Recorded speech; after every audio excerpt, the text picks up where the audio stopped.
Is he the steal of the draft?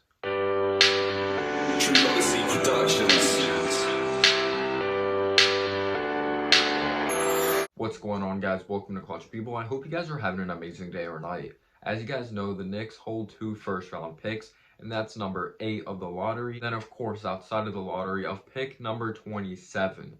And today, I'm going to be talking about that 27th pick and one prospect we should think about taking, as I believe the Knicks have already interviewed with him, as his name is Tyrell Terry from Stanford. He's definitely a player that shoots lights out from beyond the arc, shooting at a 40% clip from downtown, and even coming off of screens. He shoots over 40% from downtown, and he's also a good playmaker. He's good in the pick and roll. He's not the greatest of athlete in the world, but when you think about it, like guys like Kemba Walker, that's not a fantastic athlete. Guys like Stephen Curry, guys like Trae Young, you have to have great dexterity. You got to be able to finish with both hands, and you have to be crafty. And that's literally what he is. He can finish with both hands. He's really good at using the backboard for his protection. Like, he could recognize when he's about to get blocked, so then he switches it over to his other hand, and he finishes nicely on the other end, making sure that no one blocks him. And he's a great shooter. Maybe you could say his release can get quicker for sure. But he's just a very efficient shooter from downtown.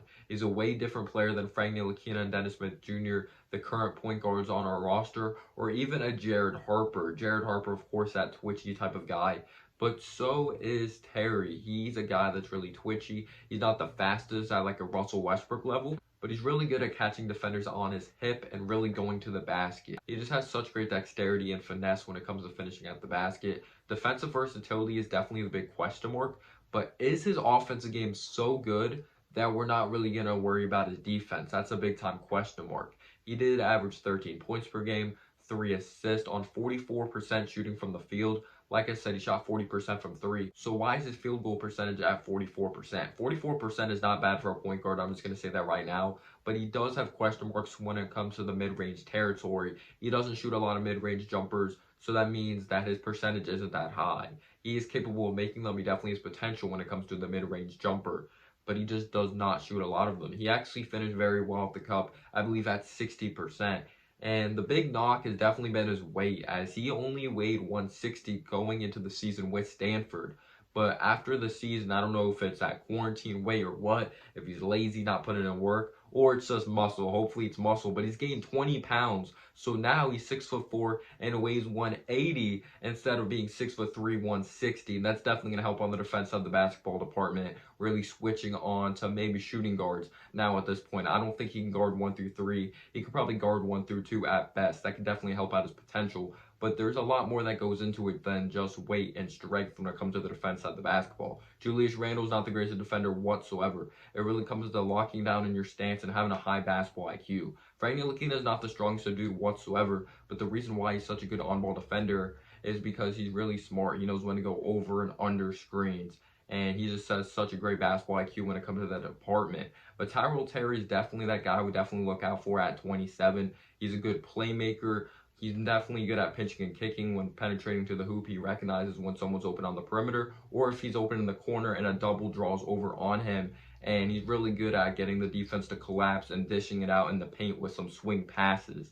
And like, he doesn't have a handle that's really on a string like a Trae Young or Stephen Curry level. I would say it's good enough to develop to the pros, but he's not going to come into the NBA with one of the greatest handles in the world, you know. But I do think he can get better, and anyone can get better. I don't care what your age is. LeBron James is still improving parts of his game. Tim Duncan, of course, a lot of people love freshmen coming out of college. Tim Duncan was the #1 pick, one of the greatest power forwards of all time. He played all 4 years. I'm not saying he's LeBron or Tim Duncan. That's freaking blasphemous. But there's always ways you can improve your game. The Donovan Mitchell you saw in Louisville is not the Donovan Mitchell you see in the NBA. He just improved that much. But let me know down below, do you think the Knicks should go on to draft Tyrell Terry? What's the biggest question mark for you when it comes to him? I think he's a high basketball IQ. He's a big-time competitor. He can shoot the ball from beyond the arc. He's good at coming off of screens and catching defenders on his hip. And he's just such a smart basketball player. His dexterity, his finesse around the rim. He's just so good with moving without the basketball, and he says he really models his game after Stephen Curry when it comes to coming off the screens or spotting up for jumpers like JJ Redick. I definitely do think he has a good head on his shoulders, and why not? I don't think he'll start right away for the Knicks if they go on to draft him, but I do think we're starting to have the right coaching staff in place of Kenny Payne, who Kentucky was really mad to see him go, or really sad, because he was a big part of their developmental program at Kentucky. Of course, he knows Kevin Knox, and he knows Julius Randle. Of course, I don't want Julius Randle back. That would suck if, like, Kenny Payne wanted Julius Randle back. But I like Mike Woodson. He's a good developmental coach, and he could also hold players accountable. He's all about winning. We'll see what Tom Thibodeau does with him. He could definitely help him out on the defense side of the basketball, just working on his stance and just every little detail when it comes to the defense side of the basketball. But I'm really excited to see what he's going to do in the NBA, even if he's not drafted by the Knicks. He's a solid athlete. I've seen him dunk in transition. Don't expect a lot of posters. But is he good enough offensively to really make up that he's not the greatest on the defense side of the basketball? Let me know down below in the comments section. Click that subscribe button for more content. Smash the like button. And as always, guys, have a humble day or night. Peace out, y'all.